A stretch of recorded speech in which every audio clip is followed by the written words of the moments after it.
Hi everyone. Just making sure everyone can hear me.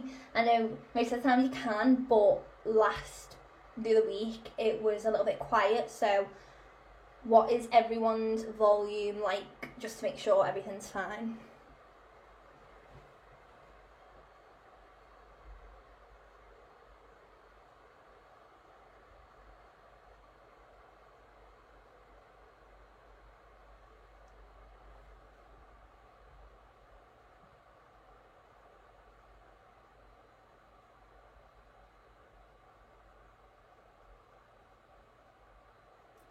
Amazing. Okay, I'm just gonna wait like another minute or so that people can join. Just to kind of give you a little bit of information, there is a slight lag on YouTube streaming. So whenever I ask a question, sometimes I pause a little minute because not everything comes through. So just kind of, you might just have to wait for me to answer things because there is a slight lag, so it's a little bit difficult to keep up with everything. So yeah, just gonna wait another minute or so.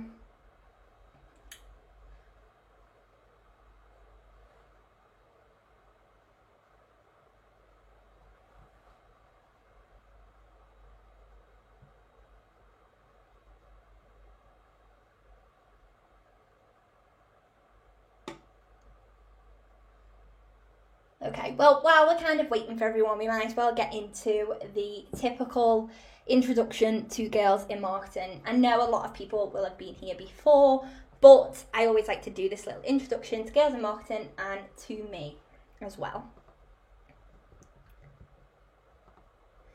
So Girls in Marketing is a community platform. We were set up at the end of 2019, so around September, October time. We're based in the UK, but we are tailored to marketers across the world. We have people all over the country and all over the world as well. We aim to bring a sense of community, advice, support and resources for women and girls in the marketing industry and those who want to get into marketing as well. So I'm personally very passionate about getting people into marketing because I didn't really have the traditional routes into marketing. As you will see on the next slide, I actually did a degree in psychology, so I didn't really get into marketing how you would typically get into marketing, which is through a degree or a diploma or an apprenticeship, that sort of thing. So we have a lot of different things going on right now. We have a website, a podcast, student hub, jobs board, multiple Facebook groups, a LinkedIn group and different social media channels as well. So yeah, we are everywhere and we are trying to grow ourselves a little bit more as well. It's a very exciting time. I'm very excited to have everyone here and for everyone to be a part of the community as well. It means a lot to me and I also know it means a lot to everyone else who's getting involved. So it's really exciting to see new faces all the time. I know there's a few new people joining us tonight and old faces in the sense of people who've been here for a good few months now and who are really settling in, which is nice to see.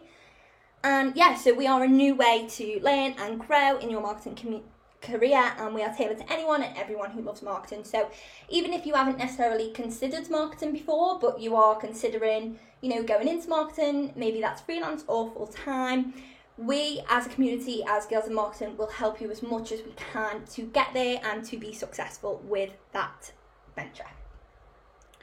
So, a little bit about me. I am Olivia. I'm the founder of Girls in Marketing and I'm from Liverpool, if you can't already tell. I do tend to talk a little bit fast sometimes, but I've tried to slow down recently because I understand not everyone can understand and work at the same pace as I can, being from the north. So I am currently freelancing for a variety of clients. So I do content, SEO and social media. I thought that was important to put that in there because I do know what I'm talking about. I have been freelancing for about 4 years now and I'm currently freelancing as well. I'm doing that as well as Girls in Marketing. So yeah, I set up Girls in Marketing in October last year and I graduated with a degree in psychology and I've worked both in-house with a marketing department and I also now work freelance as well. So let's get into what you are all here for, which is the freelance juicy information. So I just want to talk first about why I love freelance marketing. Now, I started off freelance marketing and then I went in-house for a little bit and I've gone back to it again. There's a variety of reasons why I have went back to it, but the initial thing of starting it and getting into it was because I wanted some experience in marketing. So I didn't start my career how you typically would, and I just had a blog from when I was about 14 or 15, and I decided that I loved writing, and I did some copywriting courses online, similar to what a lot of people have been doing in the Girls in Marketing community. And I just started things, and I'm quite a ballsy person, so I just went for it, and I have ever since been trying to get people into it because I've really enjoyed it, and I absolutely love when people have successes with freelance marketing. You know, I think freelance in general and being a freelancer does get a bad rap sometimes, so it's nice to kind of hear the good things about it as well as the bad things that might be in the press or from people that you know. So I love freelance marketing because there is the ability to work from anywhere, no matter where you are, who you are, you can work wherever you want. So I am a big fan of coffee shops, and I love a good sit in Starbucks or the independent coffee shops as well.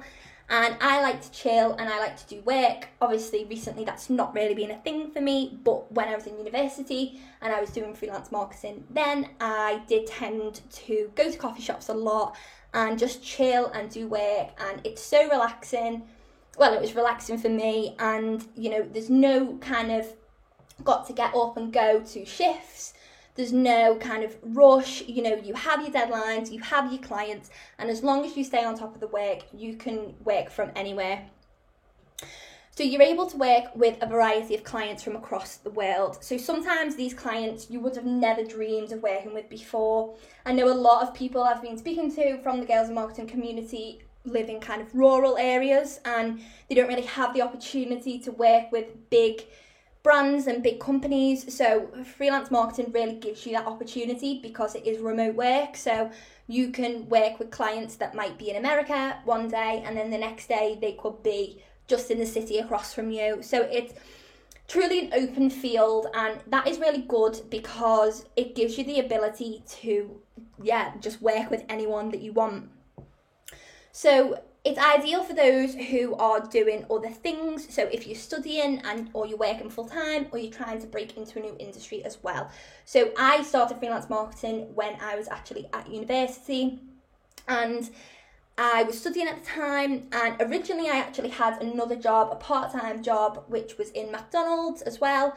And things kind of took over in terms of the freelance stuff because I got quite a lot of freelance work and people were really happy with the work that I was doing. And I ended up giving my notice in for my part-time job in McDonald's, and I pursued freelancing whilst I was studying. And the freelancing gave me the ability to kind of have that more of a luxury student lifestyle. And a lot of my friends would joke and say, oh, where does all your money come from, and laugh and kind of make a joke of it. But genuinely, it did give me that ability to have more money than I had before. It wasn't necessarily consistent money, and that's something that I'm kind of going to touch on a little bit later, is the consistency of money in freelancing. But as a student, it was really ideal. And it's also ideal if you are working full-time as well. So if you have another job and you want to kind of break into marketing, you will be able to freelance on the side and eventually maybe go into full-time, or just keep it as a side thing as well. So there are freelance gigs available in a variety of marketing roles, and also any other roles as well. I'm obviously going to focus more on the marketing side because we are Girls in Marketing, but there are so many different freelance roles available, and these can be temporary or ongoing contracts. So you can kind of work out things with clients sometimes if you think that they might need an ongoing contract, or maybe it could be a small kind of project that they want to work with you on. Either is fine, and you may feel obliged to kind of do either long term or short term, or you could do a little bit of both. When I was at university, I tended to do more short term work because it was easier to kind of work with clients to deadlines, but I did have a few ongoing contracts as well. So yeah, like I said before, you don't have to turn up to an office or shift work, and you're able to work when and as you like. And I really do like this because I do like to work more in the nighttime, and it's one of those things where it's up to you when you do it. So you obviously will have to kind of do freelancing for clients, and you will have to adhere to deadlines, but at the end of the day, you still can work on your own terms as well. Yeah, so there will be access to a recording of this webinar afterwards, that's fine. But we do have a little cheeky discount code for our course, so you might want to stay on until we've got that as well. Okay, so next. So what exactly is freelance marketing? So a freelance digital marketer is a professional with multiple ranges of skills, from content and copywriting to social media, SEO, ad creation, building websites, strategy building, and design as well. So essentially, as a freelancer, you'll work remotely for a client who is also known as business. So whenever I refer to a client, I mean it could be an individual, it could be a business. It's the person who will be paying you, essentially, is your client. So they are someone who you will be doing work for as a freelancer. So you'll be able to work with them remotely on a certain aspect of their marketing strategy, or multiple aspects of this strategy as well. The reason that so many people get into freelance marketing is because it can work around you, and you're able to have this kind of multiple different clients. So you can work with one, or you can work with 15. It's ultimately up to you. You know, you can work with them on your designated area, or you can have different kind of clients for different things. It works both ways in that you can do whatever you want. It is very, very flexible. You just have to always make sure that you're doing work for your clients and you're keeping to the deadlines as well. So how does freelance marketing work? So if you've never really heard of freelance marketing, or it's not really something you've looked into before, then I thought this was an important slide to cover. So depending on if you're working full-time and freelancing, or if you're just going full-time freelance, your work will be different. So you'll be able to arrange your deadlines with clients. So this means that you can work your freelance work around anything else that you have. So if you have full-time stuff, or if you're studying, you can work these deadlines around clients. So if you are talking to a client about a certain thing that you're doing for them, they might say to you, when will this be done by?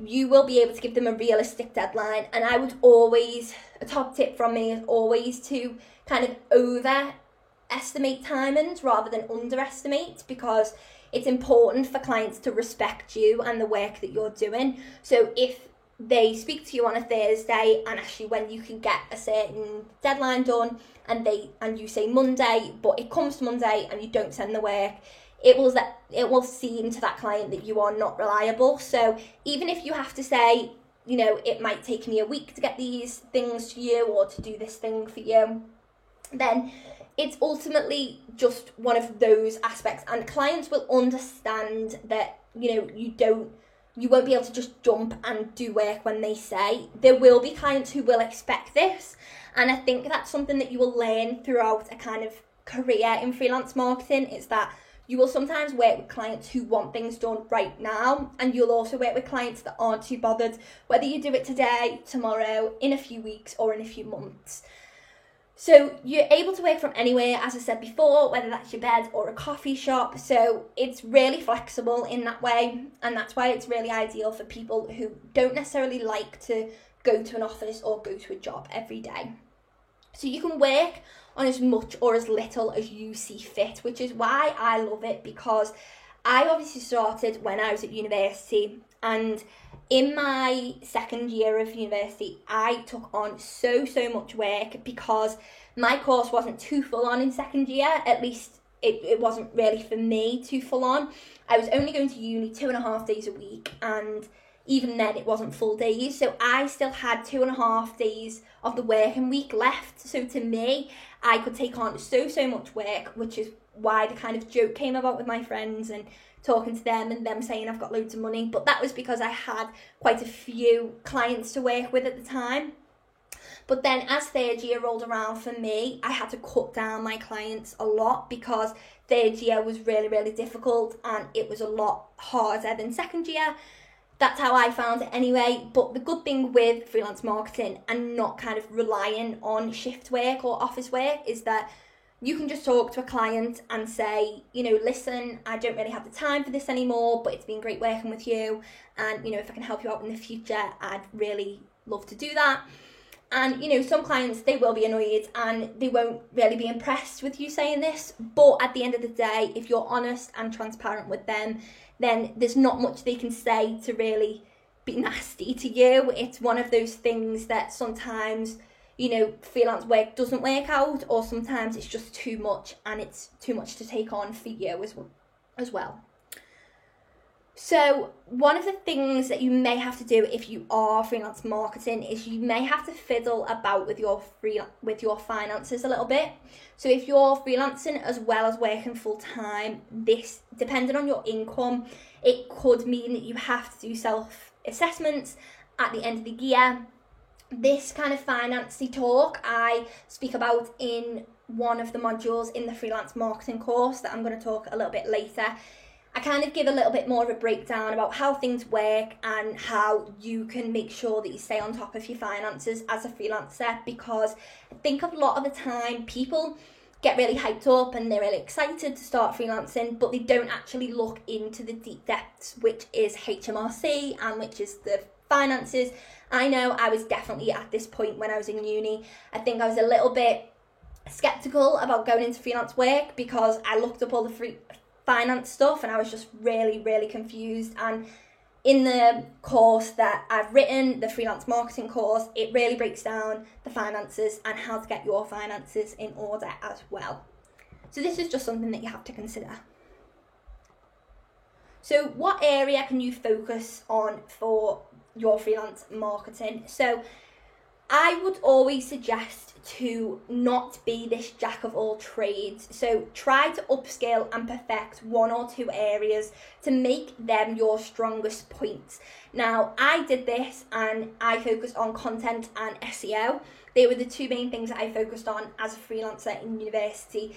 I think having this kind of these niche areas that you are good at in marketing is a really good thing, and it really will help build your confidence as well. One of the main things with freelance marketing is having the ability to pitch yourself and having the ability to be confident that you are good at what you're doing. And I think if you are doing all these different marketing elements, then you're not necessarily going to feel confident, and it might be that your worries about certain things do really take over. So I think it's important to kind of upskill and perfect one or two areas.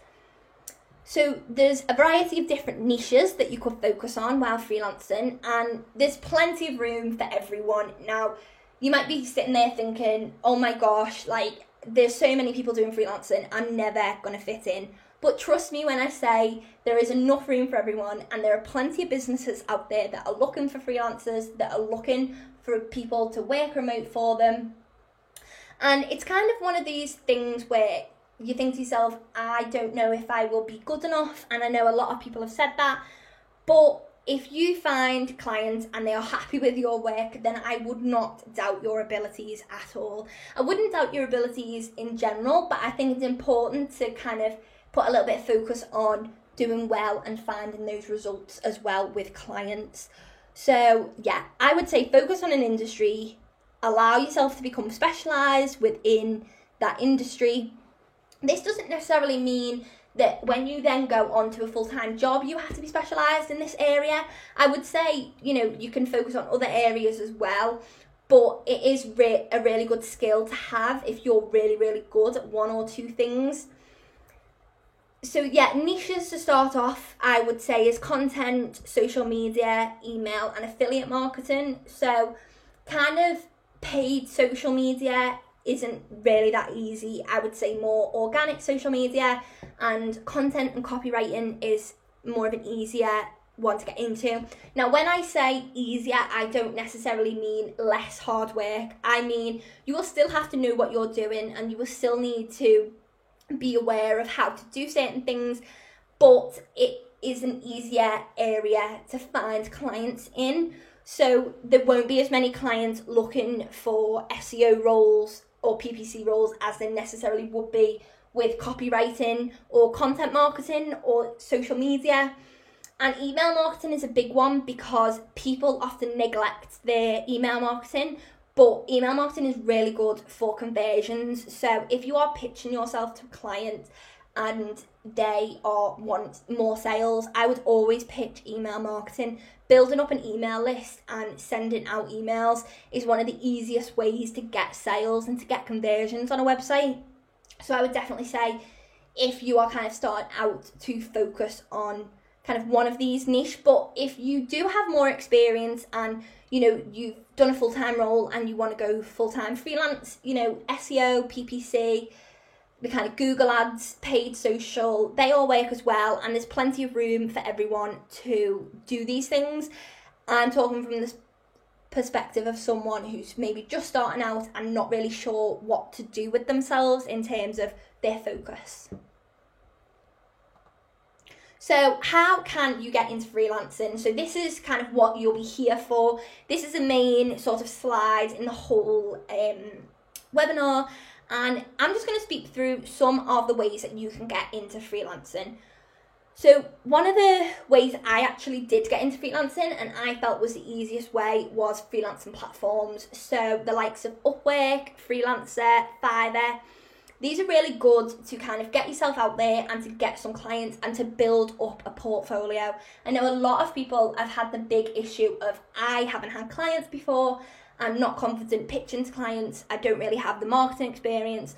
These kind of platforms don't require you to sign up with any previous work experience. So I would definitely say that these are a good place to start. But these are really only ideal if you're looking more for experience and you don't mind charging a lower rate, or you want to build a portfolio, because freelancers in general don't really like these platforms because they do kind of exploit people in that it's lower charging. However, if you are just a student and you are just starting out, they are really good because these platforms are essentially like a jobs board, but it's just for freelance work. So in the freelance course that I've written, I talk a lot about freelancing platforms and kind of freelancing platforms versus going it alone. There's a whole module on freelancing platforms, and there's also some videos on the freelancing platforms. So there's a video on how to set up Upwork, because, you know, you can go off and you can set up an Upwork account tonight if you want, but you've got to build it right, and you've got to do it right to get people to want your services and to want to invite you for jobs and to obviously want to work with you in long term. So you need to be able to sell yourself. So in the video, in the freelance course, I do talk about Upwork as well, which was a big kind of money maker for me in university. So you can use these platforms. It's really ideal if you are looking for that experience. I would definitely recommend it. Or you can promote yourself using LinkedIn, Instagram, Facebook. So you essentially need to attract new clients with kind of visually appealing content and maybe a good pitch. Now, if you have good enough content and you have a good enough profile, then ultimately people are going to start coming to you rather than you having to pitch to them. But if they are bigger companies and they are kind of bigger clients, then you might have to pitch to them, and there's nothing wrong with that at all. It's kind of one of those things that, you know, you might start off pitching, and as time goes on and you build a portfolio, you'll get more people coming to you as well. So in the freelance course, I have done a whole module on kind of setting up your Instagram. If you want to do a freelance marketing Instagram, I've kind of added some examples of really good ones that I am following on Instagram. And also there is a video on LinkedIn as well, because I love LinkedIn as a lead tool and as a client generator. If you're able to do it, it's a really, really good tool. So there is a video on how to set up and optimize your LinkedIn profile, because you will be surprised, so many people are not using LinkedIn to get clients, but it is really, really good place to find clients. So I know people are asking some questions, but I'll just kind of answer these at the end. So yeah, as well, sorry, I forgot I was doing something. Start a marketing agency. So this is an option. Now, in the next slide, I'm going to talk a little bit more about starting a marketing agency versus freelancing, but it is a possibility. You can start a kind of marketing agency just by yourself as well. That is a possibility. And then also you could reach out to connections. So if you know local business owners who might need your help with their marketing, then this is a really good way to kind of just get yourself out there and get people knowing that you are doing this freelance work. So this could be pubs and bars and even kind of like local hairdressers and beauty salons. So there is so many pubs, bars and hairdressers and beauty salons that want help with marketing right now, because obviously with the whole COVID situation and lockdown, these places, especially on the likes of social media and on websites, have kind of fell off the face of the earth. So they need someone to come in and to help them with their marketing. So if you can reach out to just local places, and don't reach out in terms of that you're going to do it for free. We do kind of advise this sometimes if you're a student and you do really want that experience, or it's a small company that you know. But I would honestly say pitch in terms of wanting to get paid for it, but obviously kind of say, it'll be not necessarily cheaper, but it will be cheaper than if you were going to go with an agency or something like that. So yeah, that is a really good, effective way. I've actually personally had a lot of kind of beauty salons, hair salons and pubs reach out to me to do marketing recently. So it's the case of just finding these places and being able to say, look, do you need any help? I can help you with your marketing. We can do this, that, the other, and just really pitch your heart out to these people, because if they see passion and they see eagerness, they will want you. Honestly, they really will. So just a little kind of versus situation is starting a marketing agency versus freelancing. Now, when you start a marketing agency, that is totally fine. And I know that a lot of people want to start a marketing agency, but personally, I feel like the best way to set yourself up is as a freelancer. Now, I mean this in terms of, let's just say you're setting up an Instagram for your marketing work. I wouldn't necessarily label yourself as an agency, so I wouldn't really give yourself a brand name. I'd try and keep it more personal. So it's kind of like freelancing is more personal, and you're promoting yourself and your services and your abilities. Whereas if you kind of built up a brand and you're pitching in terms of the brand, then sometimes people can feel this lack of personality. And I think it's really important to promote yourself, and you can be real with these people and you can say, I'm just starting out in my freelance career. I'd really like your help, and I feel like I can do all these things with your social media, with your email list. We can grow your sales, we can do all this, that, and the other. So you want to come across as passionate as possible, and you want to also just pitch yourself. Essentially, you are pitching yourself. So as you would if you go to a job interview, as you would if you are on a phone call, that sort of thing. You want to really promote yourself.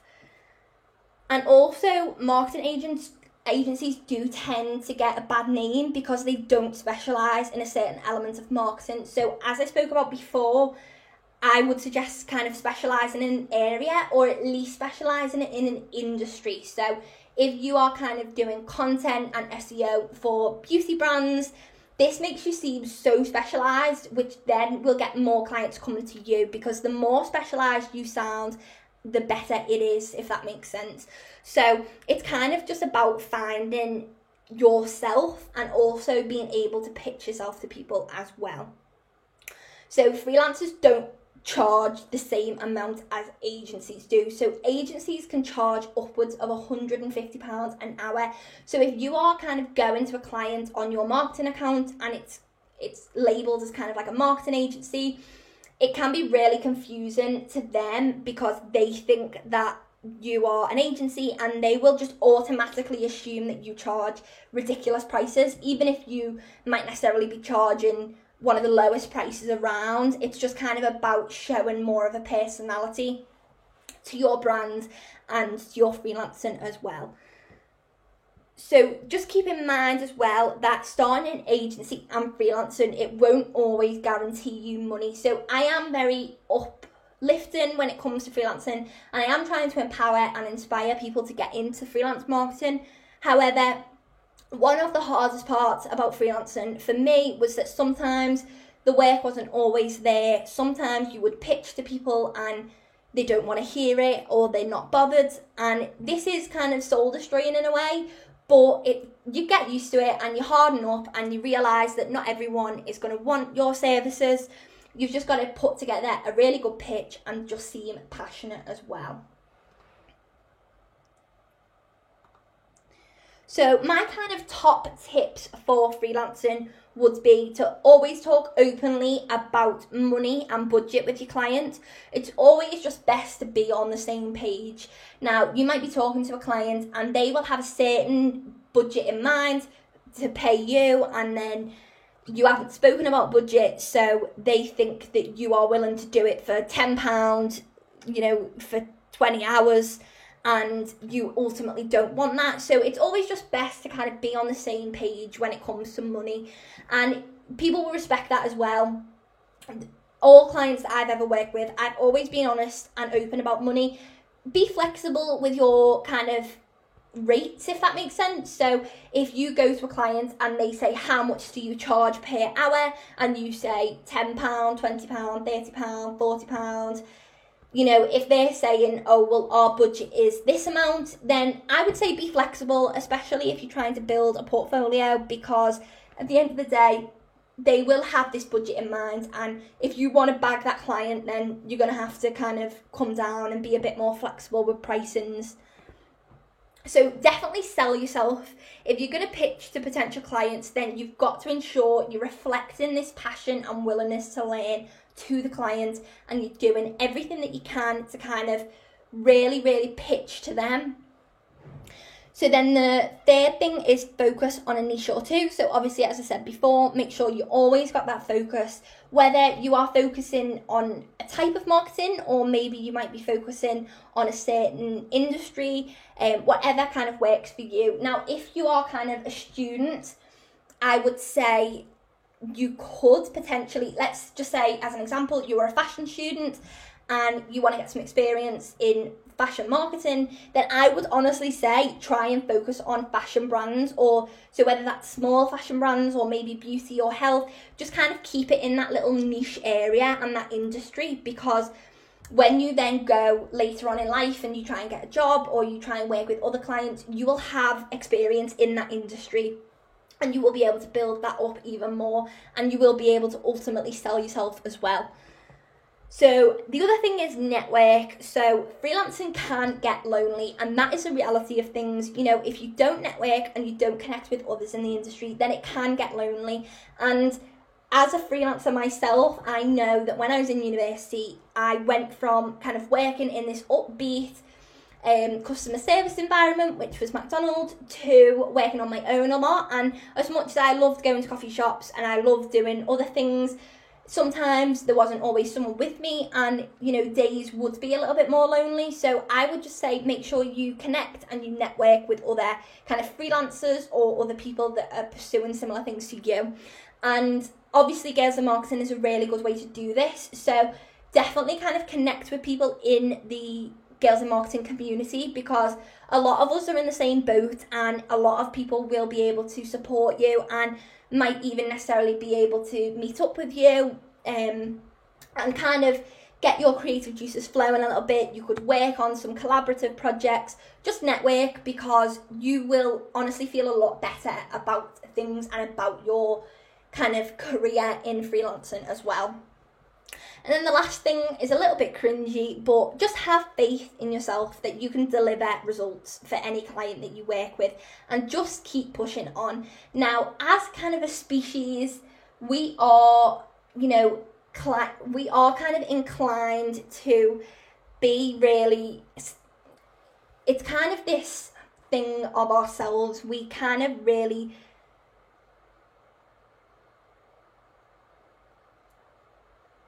I can't even think of the word. We just can't think of the word. Does anyone know the word I mean?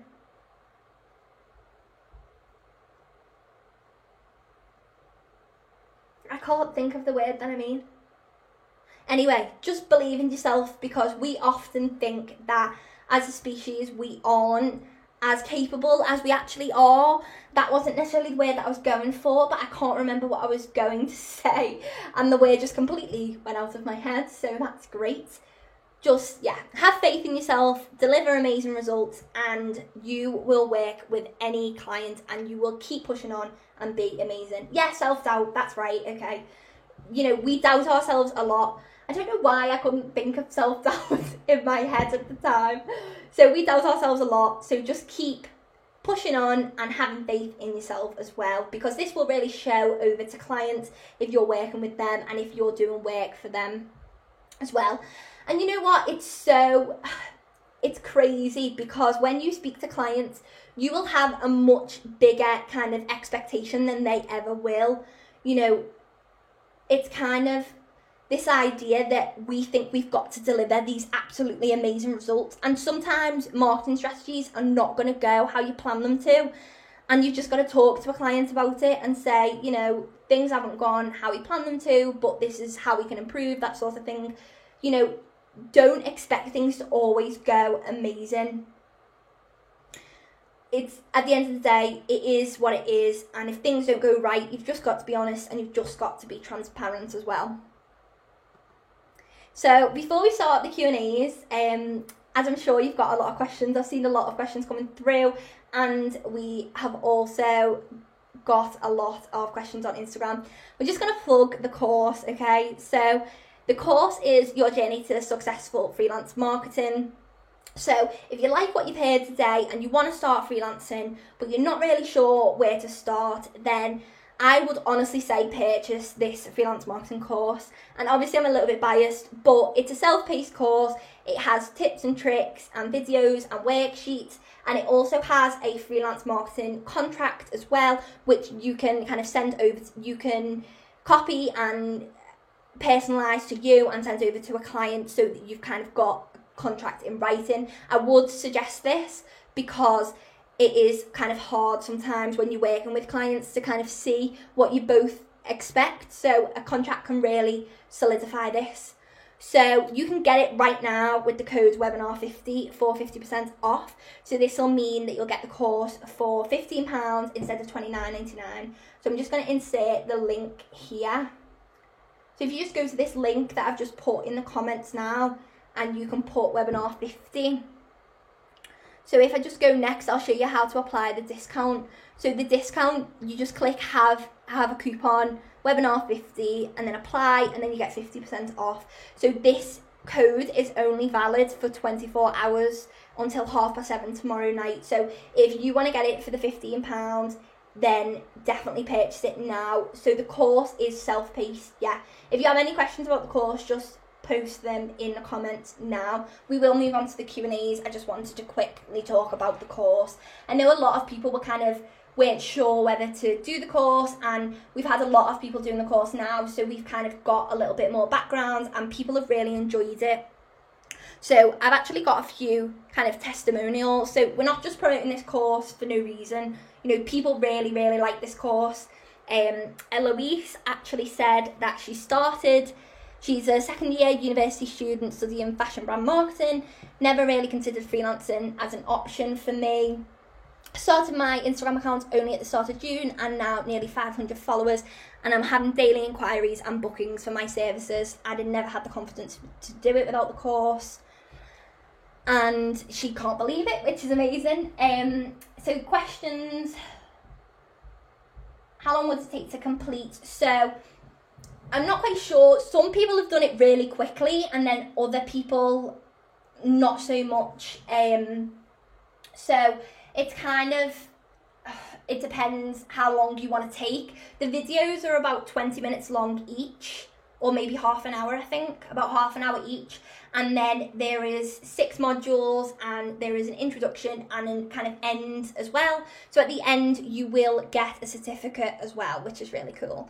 And a lot of people have really liked them. The course is only this price now, right now, for 24 hours. The course itself is self-paced, so if you buy it right now, you can do it in a few months if you want. So yeah, there are 6 modules, main modules, and there are an introduction and a goodbye kind of module. So I'll just go over the modules really quickly. Module 1 is understanding freelance marketing and the benefits of doing it. Module 2 is choosing a freelance niche, so it goes kind of more in detail about freelance niche. Third one is setting yourself up and acquiring your first client. So there's top tips for kind of pitching yourself, how to put together a pitch as well. The fourth one is freelancing platforms versus going it alone. So it depends if you want to go on a platform or if you want to go it alone, that's fine as well. The module 4 explains all this. Number 5 is kind of maintaining your reputation and freelance relationships. So it's kind of one of those things that if you are maintaining this reputation, you will become ultimately successful later on in your career. So you want to acquire your first client, you want to get that good relationship, and you want to maintain that relationship as well. And then the last module is module 6, which is the one I was speaking about before, which is finances and keeping track of your income as well. So there's an introduction, which is just kind of talking about it, talking a little bit about me, and the 6 modules, and the last one is the kind of goodbye module, and it explains how you can get your certificate as well.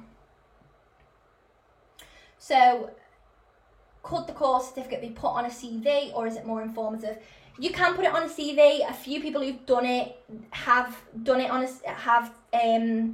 their CV. It just really depends on how much experience you have. So if it's kind of the only thing that you've got, then I'd definitely say put it on your CV. But if you've got more experience, then it might not necessarily be something that you put on your CV. So does the course help build your skills in terms of being able to do the work needed by clients? No, so it's more just about learning how to be successful within freelance marketing. A lot of people really don't do well when it comes to freelance marketing because they don't really know where to start and how to get started and how to be successful as well. We are working on some more courses, more affordable courses that will talk about different things, about actually building genuine skills as well, but this is just purely freelancing. So how much would you recommend charging for work as a freelancer? So I actually do talk about this in the course as well. So you can kind of charge hourly or project based. So that's all covered in the course, is how to kind of charge. I would never tell anyone what the actual price is to charge. That is so individual, and it depends on your experience and what you are up to. And yeah, you can keep all the resources after you finish the course, so you can download them as PDFs.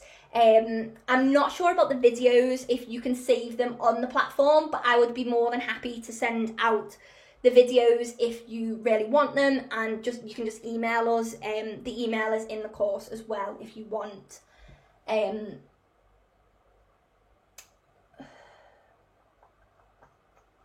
So someone said, do you think it's more important to have a brand name established rather than using your own name? So this is kind of what I was speaking about before in terms of the agency / freelance. So I wouldn't necessarily say have a brand name. I would say kind of have a twist on your own name, but kind of brand it as marketing, if that makes sense. So you could kind of do like content with Olivia or something like that. My Instagram account is Market with Olivia or something like that. I don't really use it that often, but I did set it up as kind of an example to show people. And I do get some followers and stuff on it, and sometimes people reach out to me to do work, but overall, I would just say that it's kind of up to you, really.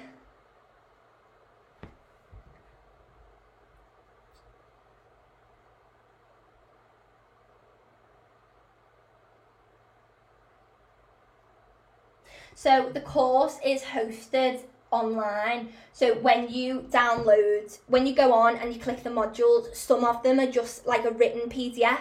So you can make notes as much as you want, and you just kind of download it. So basically Podia is where it's all kind of encompassed. If you've bought a webinar before, then you will know about Podia. So you set a email and a password, and you just log into them, and you can come back to the course at any point. So you can do some tonight if you really want to get started, and you can come back in a few months, or you can just start in a few months. We won't be taking it down anytime soon, so it's perfectly fine to just do it at your own rate and download it as well if you want.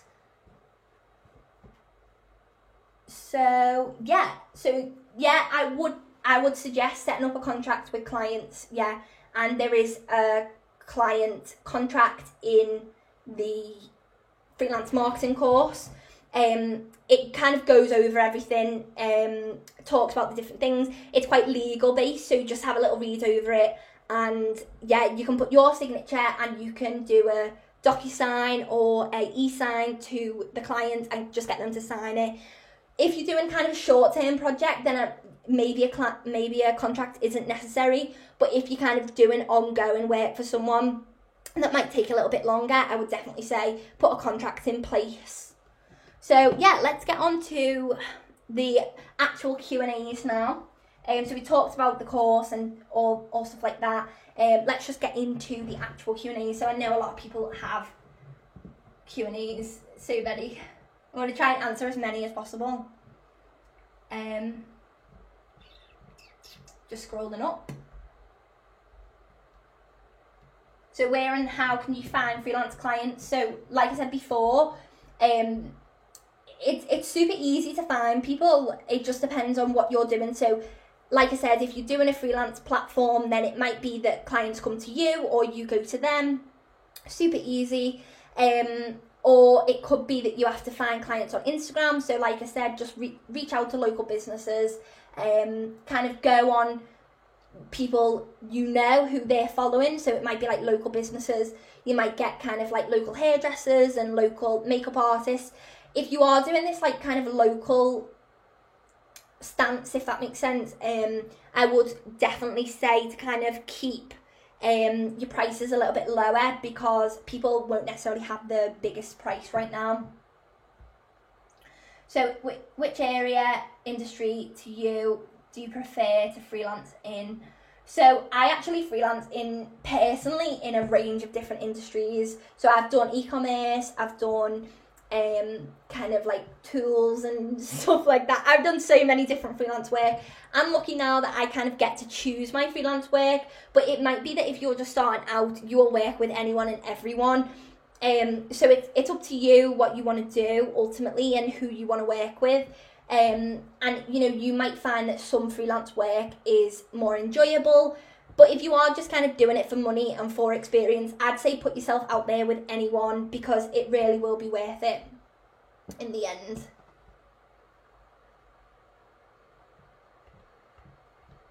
So, more questions. I'm just trying to get through all the questions. Should you be paid after or before work? This is a really important one actually, and I didn't think about putting this in. So it depends. If you know the client personally, if they are a personal contact, then I would just say you can just do it afterwards. But personally, I like to do a kind of deposit system. Now, this depends on whether you are doing a platform base, so if you are working on a freelancing platform, or if you're doing it off platform. So just kind of start, if you are on a freelance platform like Upwork or Freelancer or Fiverr, you are protected totally in terms of payment. So you don't need to take a payment up front. If they put in a milestone, or if they put in kind of some money, you will see that deposited into their account and it will be assigned to you, but you won't actually get it until you have the money, until you've done the work and everything's sorted. But if you go in it alone and you're kind of doing it on Instagram and LinkedIn or Facebook, I would say maybe take a deposit. So I tend to take a 30% deposit because obviously it's not too much. If it's a small project, then it's not a lot. But if it's a bigger project, then sometimes I'll take 50%. It depends what you're doing as well, because obviously if you're doing paid ads for someone, then you're going to need the money in their account to kind of set up all the paid ads. But you might want some money off them first of all, because you need to have that trust between you and the client. And until they start paying you, there isn't much trust there, I don't think. So I would definitely say try and put together some type of deposit. I talk to the client first about this to see how they feel. Most clients who have the money will not be bothered about this. So it's also a good way to warn off kind of clients that are a bit dodgy and that might not necessarily pay you. I would say try and do that, yeah. So for content creation, how proficient in using Adobe should you be? Honestly, this really depends on every kind of freelance niche is completely different, and also who you're working with. So if you're only working with small brands and clients, they won't be expecting you to have amazing skills. But ultimately, you're going to judge your own work as well. So I would never do any work that you're personally not happy with. I'd never kind of put together something that you don't feel you believe in for a client. So I would only suggest kind of going freelance and really putting yourself out there if you are confident in your skills. Which is obviously why I kind of talked before about focusing on a niche, because it's important to really get your skills together and feel really confident in what you're doing as well. It's really important. So, do we need a contract? So yeah, like I said before, it is totally up to you. Short-term projects that aren't worth a lot of money, maybe not, but kind of ongoing projects, then I would suggest a contract. So I have a client I'm working with at the moment, and I have kind of like a 6-month contract with them. So there is a proper, in detail, legal contract as the one it's very similar actually to the one that is in the freelance course. And it just states when you're starting, when you're ending, what you're expecting to do and what they're expecting to do. It really saves your back, and it also saves the business's back as well, in case, you know, they're saying you're not doing what you're meant to do, or you're saying you're not paying me. It makes everything a lot more legal and a lot more clear as well. So questions. So this is a really good one. Did you explore a range of niches before you decided on yours? So there is so many. It is hard to know where to begin. I would just honestly say kind of just do a little bit of research. And the course actually itself, we have the module 2 is on freelancing niche. So just have a look if you purchase a course on module 2, because it talks about all the different niches. So it actually talks about what you would do if you're in this niche, which I think is important to do as well. Personally, I didn't really explore many because I already loved writing and I already loved blogging, so I really got into copywriting and content creation as well. And then I've kind of fell a little bit more into SEO as I worked in-house and I did a lot of SEO stuff, so now I'm offering SEO as well. And I'm also kind of doing more social media stuff, but it's still kind of not my forte, especially kind of paid social. I'm learning a lot more about it, but organic social is definitely my forefront at the moment. With Building Girls in Marketing, I've got like a good solid portfolio for kind of organic social as well. Can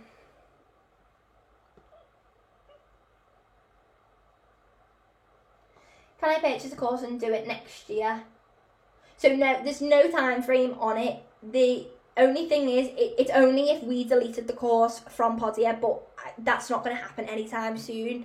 And if anything was going to happen or we were going to move platforms, we'd let everyone know first. So if you buy the course right now, you can do it whenever you want. So I would definitely suggest getting it now, because the price is still $29.99. It's just you've got this code, and the code will literally be gone in 24 hours. So there's a few more questions in depth. How do you attract clients that want short-term work, and how short-term can freelance work be? I'm thinking specifically about social media content creation. So social media doesn't tend to be short-term work.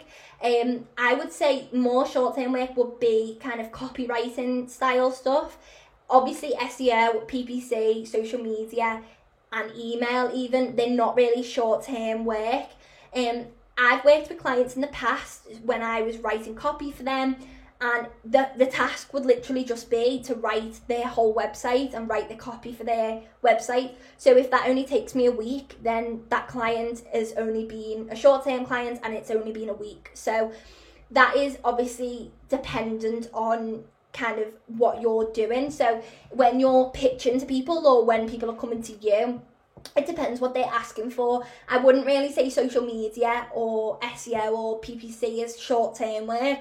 I'd say it's more if you're producing kind of like blogs or you're producing copy for people, that's more short-term. How would you recommend displaying a portfolio on social media when you initially communicate with clients? So this is really good. We've got a really good blog going up by Beth from Girls in Marketing. It'll be on the blog soon, but just to kind of give you a little bit more information, that will help you a lot more, so you can definitely look out for that. But I would say online is a really good place to display your portfolio. So you can have a website, or you can maybe even just do a big PDF.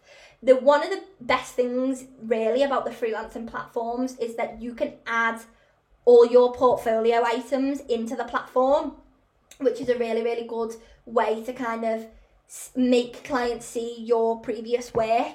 Obviously the freelancing platforms aren't for everyone, but if you are just starting out and you have a little bit of kind of portfolio work to do, then I would definitely say put them into your freelancing work. And one big thing is that the course covers is LinkedIn. So LinkedIn actually has this kind of featured element. It shows it all on the video for the course, and it's really good. And I wasn't even aware that it existed up until I did a lot of research for LinkedIn a few months ago. And basically it's this featured element, and you can add kind of where you've been featured on places. So if you're in articles, or if you have a really good post or a blog, you can put that in your featured section. So if you're pitching to clients on LinkedIn and they come onto your kind of LinkedIn profile, you can see everything, they can see everything you've been featured in, which is a really good element, and that adds to your portfolio as well. So what would be the difference between offering social media work what would be the difference between offering content creation work? Would social media be more creating a social media calendar? Okay, so there's two different types of kind of like freelance work that you can do. So you can consult people, so you can be a consultancy, or you can actually do the work. So I've always kind of done the work, and I've always been someone who's written the blogs, who has done the social media, who's done the SEO. However, you can also offer your services. If you feel completely confident, you can offer yourself as a consultant. So you could advise people what to do. So like you're saying with the social media calendar, rather than actually just posting on their social media, you can consult a business maybe that necessarily can't afford to pay you all this money to pay hourly and stuff. They can pay you for a few hours of consultancy, and you can explain to them, you can maybe put together a plan for them and send it to them. I would only really suggest doing this if you're really confident in your services and you've been doing freelancing or you've been doing marketing for quite a while, I wouldn't suggest being a consultant if you've never done marketing work before, because you don't really know how it works. Whereas if you are offering yourself as a service, then you're building up skills, if that makes sense. And I think with consultancy, businesses expect a lot more from you as well. So I would just be careful with that. Obviously it's your decision, but I just will be careful.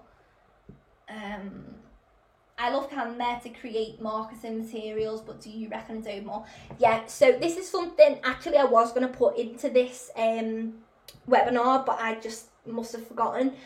So Canva is amazing, and big up to Canva. I love Canva. I know everyone loves Canva. However, because so many people are doing freelancing and are doing these Instagram accounts, Canva is becoming very, very samey. And if you go on an account, you can see it straight away that they've used Canva. So I would suggest, while you can use Canva, I would say try and keep it as original as possible. Don't try and use the templates. As good as the templates are, you want to stand out, especially if you're doing content creation, especially if you're doing logos or you're offering different types of services. I would definitely say always, always, always use a tool. So yeah, Adobe is amazing. I have Sketch on my MacBook, which is really good. I bought it for the year, and I think it was only about £100 for the year. And it's a really, really good tool, so I would recommend if you have a Mac or like an Apple device, Sketch is really good. But Adobe is amazing as well, so it's just ultimately whatever you feel more confident with. What does a portfolio look like? Well, a portfolio looks like whatever you want it to look like. So you can do like a visual portfolio of all your different work, or if you've never really done anything that exciting, you can just put together kind of like a document. If you're working in a more creative industry, I would say a more creative portfolio will work better. But if you're not, if you're kind of just going into, I don't know, a less creative industry, I would say just kind of like a document explaining different work you've done, results that your work has achieved. So if you've worked in social media and, for example, you've took an account from 20 followers to 2,000 followers, you can put that in, maybe have like a little graph or something. That's always really good. Visual is really good and creative is good, but it just does depend what type of client you're working with as well. So how would you charge for social media management? Would you say it's best to do it hourly or another way? Yeah, I would say social media hourly. I charge for social media hourly. That's the best way, I would say. But if some clients prefer to pay daily, so they might say to you, you know, we've got a budget of £100 a day for you to do the work. What that means to me is they want about 8 hours work for £100, which isn't too bad if you are just starting out. But I would try and say hourly if possible. But again, daily might work for them better. What counts as content? Is it just text and copywriting, or can it be videos and graphic design? So content creation is graphic design, it's videos, it's content marketing, that sort of thing. And copywriting is obviously copy, so it's kind of selling the products, whereas content marketing is kind of like selling a brand, if that makes sense. So copywriting is the actual kind of like selling of products and of services. So, you know, buy this product, it's amazing. You know, you'll get clear skin, love, love, love. That's copywriting. Not very good copywriting if you write copy like that. But that is kind of copywriting. And then content creation is kind of the more creative elements and is more kind of the content style. So kind of like blogs that aren't necessarily copy-based, so aren't necessarily salesy, but are more informational, that sort of thing. So just, honestly, just offer whatever you want. In terms of content, whatever you feel confident with. What about things like access to Shutterstock, Photoshop, etc.? These tend to be quite pricey for individuals. Yeah, so they are really, really pricey, and I would honestly say it depends on what you're working with the client. I wouldn't say necessarily Photoshop unless you are doing kind of like Photoshop related things. So if you are editing actual photos, like I said, Sketch is really good. It's affordable. It's £100, but you can pay monthly. So I would say if you are going to sign up to kind of a platform, I would say try and pay monthly for it, because at the end of the day, if you don't like it, you can just cancel as well. Just make sure you look at the terms and conditions when you're doing things. So how do you show what you've done if you've been working in-house and can't share the content that you've done? I honestly feel your pain. I have done so much work in-house and I can't show it. Honestly, it depends on the confidentiality agreement that you've signed with an employer. So I would go through your confidentiality employment. So if you've worked in-house before for an agency or a company or anything, I'd go through your contract just to see what the confidentiality situation is. So mine was very, very big, so I can't talk about anything to anyone, which is totally fine. I understand that from a business and an employer perspective. So you've just got to respect this, really. I mean, there's nothing I can say in terms of sharing it because you can't really share it. You can speak to clients about it, you just can't show them any physical evidence of it. So it's kind of, the client would have to trust you in a way. So if you've worked on a project that's, let's say an email campaign that got 2 million sales, you would just have to say that to the client and they would either have to choose to believe you or not, if you have worked in-house and you do have big confidentiality agreements. But the good thing with the freelance contract agreement that is in the course, so going forward from this, you want to be able to show your freelance work to anyone, and you want to be able to, obviously there's this element of confidentiality, but you want to be able to kind of show your work to people and be able to use it as portfolio work. So in the contract that is written up, it's all legal and everything, but it does state that you are able to use the content for portfolio reasons. So if you aren't choosing to purchase a course, or you're not going to be using the freelance contract that we've got on the course, I would definitely say just keep in mind that you should write in the contract about using work for portfolio reasons, because people will really, really be able to appreciate that, especially if you were being honest with them about using it as portfolio work. So if you're not the best in content writing, what advice would you focus on? So English is the second language, so you might struggle with high expectations of grammar, etc. So like I said, social media is a really good one. Email marketing, obviously that's kind of copywriting as well. You could do more content creation. So there are plenty of people that write content and it's and copy, and it's English isn't their first language, so I wouldn't worry about this. I bet your English is a lot better than you actually think it is. So I would definitely just have a bit more confidence in yourself. If you don't feel confident writing copy, do not write copy, it's fine. Just focus on something else. You could even do kind of more SEO side of stuff. There's some amazing free courses by SEMrush. SEMrush Academy have SEO courses, and there's a big one which is the fundamentals of SEO, and then also some ones that break down, which is technical and on page and off page. So if you are looking to get into SEO, I would really strongly suggest the SEMrush free courses. They are really good and they give a bit more of an insight. So there was a few questions on Instagram as well, so I'm just going to go through these now. Sorry if I'm going on a little bit, but there's a lot of questions.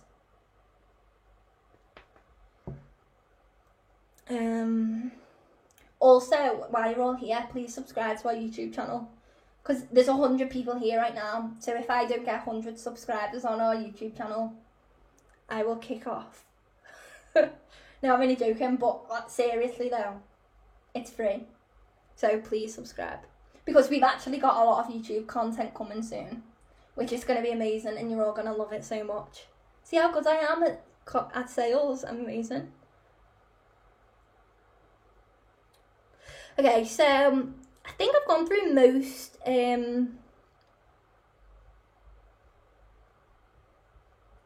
So someone said, would you start with unpaid work to build experience? So not when you are, I would never suggest unpaid work if you're doing freelance. Now, I've spoken to a lot of people and I have suggested unpaid work for kind of students and recent grads who are trying to build up a portfolio. But I'm trying to steer away from this because honestly, it's not good, because it doesn't kind of show your worth. Even if you just do work really, really cheap, I would honestly say,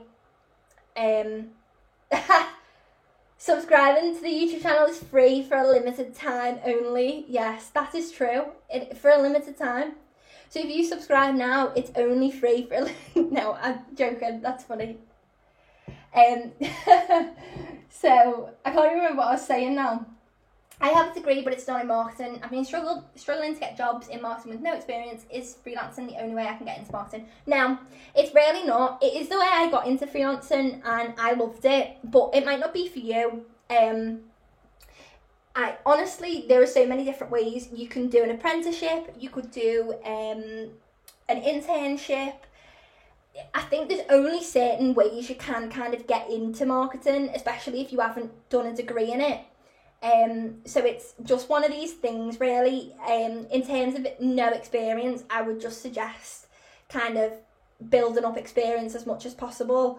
Like I said, you can do unpaid work, but I would honestly know your worth and do paid, because people will pay you even if it's not a lot, and it's worth it because it makes things worth it even more.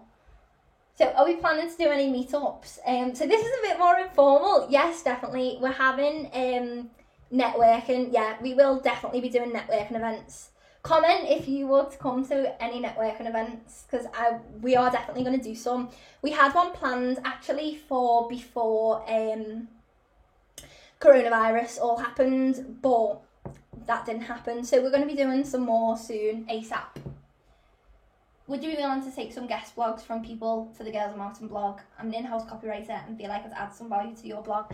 At the moment, we're not taking any guest blogs because we do have quite a lot of contributors. So it takes up a lot of time. We do post like most days, so we don't really take guest blogs at the moment. But we will be looking for more contributors soon. So I would definitely say keep your eyes peeled on emails, keep your eyes peeled on socials, definitely. There's so many different ways you can get involved with things, definitely. Yeah, that is very true. Okay. Yeah, so I think do you think a master's degree in digital marketing would make you stand out when freelancing? You know what, I'm not a massive advocate for masters, because most of the people I've spoken to that have done a masters, it hasn't been specific enough for them. I feel like if you were doing kind of like digital marketing, then definitely, but marketing on the whole, a lot of people have said it's not really specific enough for what they want to get into. I know at the moment a lot of people are doing kind of panic masters, and I totally understand where you're coming from, because the job market isn't amazing at the moment, but that's why I'm encouraging people to kind of get more into remote and freelance work, because freelance work at the moment is absolutely booming, because people are afraid to kind of hire people, so instead they're hiring freelancers. So that's why I'm trying to encourage more people. So is there any other questions? Because I think I've covered everything. In terms of where would a meetup be, to be honest, it would be wherever. Ultimately, probably Northern first of all, but then possibly, yeah, in like London way as well. That would be really good. I know London's really big for kind of networking.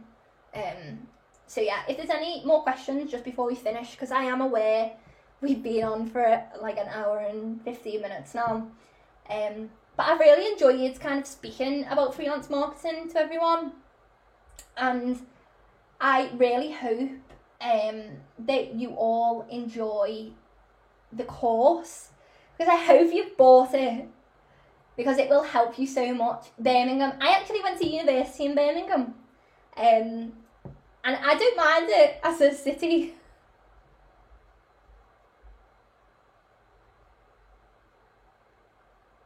What about Girls in Marketing ambassadors? Yeah, well, possibly. We're trying to build up. Our contributors are from around the UK, so we have different contributors in whole different cities. We have some up in Scotland, as far as like Aberdeen, and then we also have more kind of down south, Devon, Essex way, that sort of thing. So we have people from across the UK doing that. So someone said, would you recommend setting up free Instagram accounts just for marketing? So yeah, definitely. I mean, that's covered in the course as well. Definitely would recommend setting up an Instagram account. You just need to set it up in the right way. So there's so many different ways that you can do it. I would say, honestly, just put yourself out there and make the Instagram account if you really want to. Someone said answer a question above, so I'm just going to try and find it. When you have a new client come on board, do you send them a marketing proposal? So you can send them a marketing proposal, but this depends on what you're doing. So they might already have a proposal in place, they might already have a strategy and they just need your help. There's lots of different things that could be happening. So if your job is to send them a marketing proposal, then yes, send them a marketing proposal. I would just speak with a client before anything happens and before you send them anything. And like I said, if you aren't working on a platform, I would definitely suggest getting a deposit up front. It really does save you, because sometimes clients can let you down, and unfortunately I've had clients in the past who have let me down in terms of payment. So I would try and save yourself and your own back and do the 30%.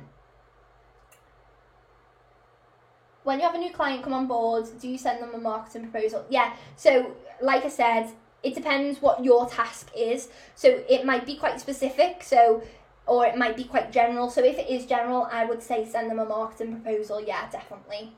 A marketing proposal or a marketing strategy as well.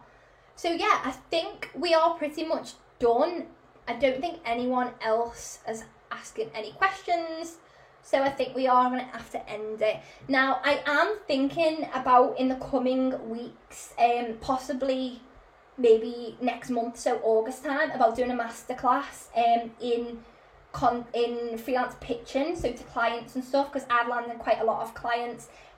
So I was thinking about doing maybe like a masterclass. So this would be kind of a paid masterclass, but I'd try and keep it as affordable as possible. So if this is something that you'd be interested in, definitely let me know in the comments, because I want to try and put it together.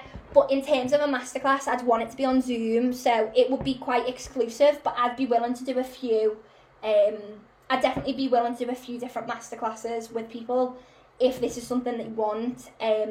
I understand this kind of webinar situation is very one-sided, so I want to try and get a little bit more kind of involved with people and talk to people more collaboratively.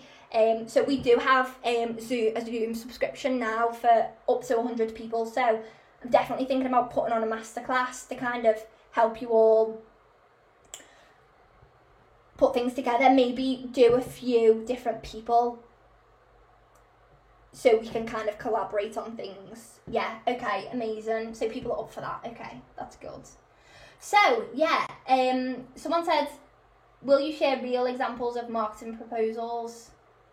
So no, so in the course it doesn't have any marketing proposals, because it's very much based on freelance stuff. So you might not necessarily have to do a marketing proposal. So we haven't really included that in the actual course, but we will possibly be putting together some more kind of materials in the coming weeks for Girls in Marketing. So definitely keep an eye out on social channels and stuff like that.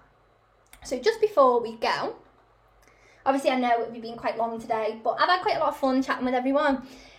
The next webinar will be by another member of Girls in Marketing, so a new voice and a new experience for everyone, and this will be with Esther, and this is an introduction to PPC and how to start running your own Google search campaigns. So I have absolutely no clue about PPC, so this is really exciting for me because I've never had kind of like a workshop type thing on PPC.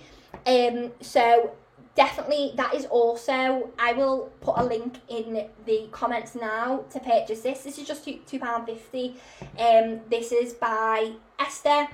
It's going to be so good. Honestly, everyone needs to come and go. Let's post it.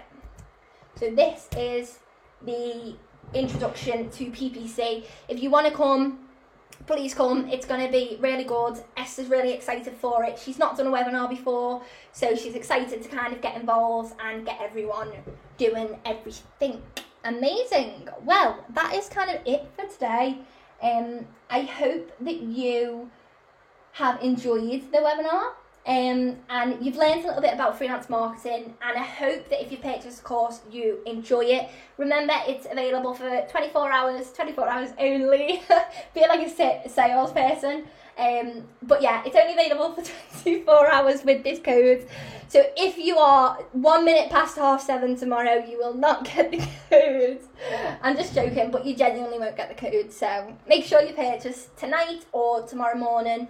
And yeah, I hope you've all enjoyed, and we'll definitely be putting together some type of masterclass soon. So definitely keep an eye out for that. Amazing. Well, I'll see you guys very, very soon. And yeah, I hope you've enjoyed.